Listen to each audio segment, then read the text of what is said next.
Russia is so vast, it spans 11 time zones. When citizens in Moscow are having breakfast, those in the Far East are already going to sleep. And yet, Russia still wants more land. This is not a coincidence. This is not luck. Russia's obsession with territory is written into its geography and its deepest fears.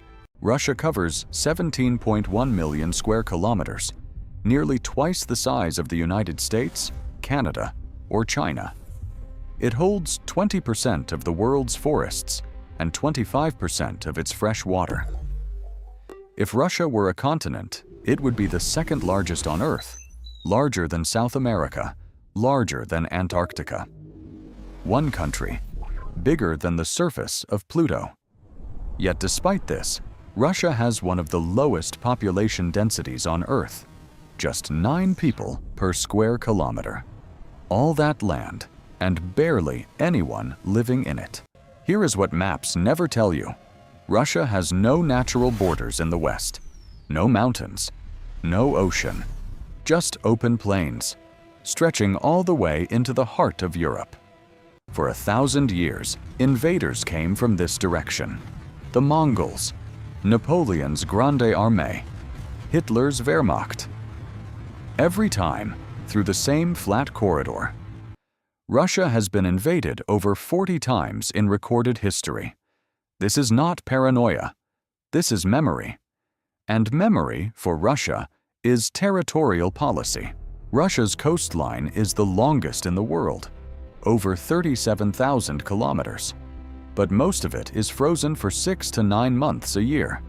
A maritime giant trapped in ice.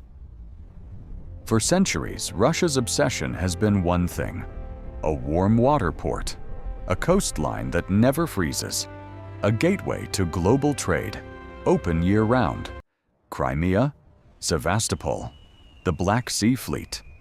Russia annexed Crimea in 2014 not for ideology, but for ice-free water. A port coveted since Catherine the Great.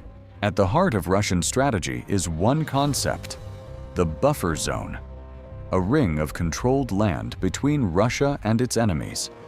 The deeper the buffer, the safer Moscow feels. At its peak, the Soviet Union controlled a buffer stretching 1,500 kilometers from Moscow to Berlin.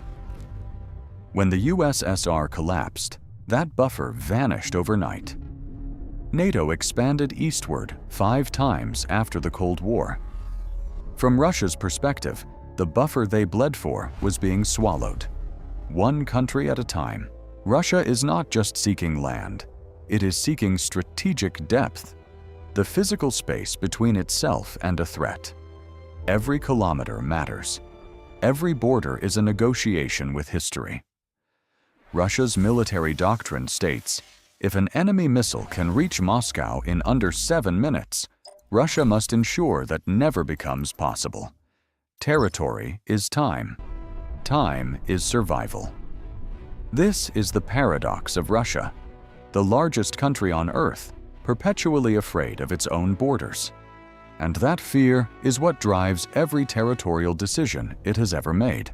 Russia's geography didn't just shape its history. It created a psychology of expansion, of fear, of never feeling safe enough. And that psychology is still writing itself today. Next, why the South China Sea, smaller than the Gulf of Mexico, could decide who controls the 21st century. Subscribe.